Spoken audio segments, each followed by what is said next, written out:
महाराष्ट्रातील नगरपालिका आणि नगरपंचायत हद्दीत राहणाऱ्या शेतकऱ्यांना MREGS व इतर कृषी विकास योजनांचा लाभ मिळावा अशी ठोस मागणी शिवसेना उद्धव बाळासाहेब ठाकरेचे खासदार ओमराजे निंबाळकर यांनी लोकसभेत मांडली.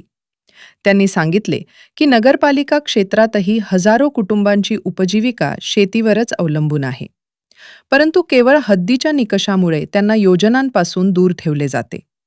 खासदार निंबाळकर यांनी नगरपालिका क्षेत्रातील शेतकऱ्यांसाठी शेतरस्ते, वैयक्तिक विहीर, फळबाग लागवड, तुती लागवड आणि पशुपालन सुविधा यांसारखी MREGS कामे तातडीने खुली करण्याची मागणी केली. यामुळे उत्पन्न वाढ, सिंचन सुविधा, टिकाऊ शेती आणि आर्थिक स्वावलंबन साधता येईल असेही त्यांनी स्पष्ट केले. नगरपालिका शेतकऱ्यांना ग्रामीण शेतकऱ्यांप्रमाणे समान हक्क द्यावेत आणि पात्रता निकष बदलावेत अशी केंद्र सरकारकडे त्यांनी मागणी केली असून पुढील प्रतिसादाची प्रतीक्षा आहे.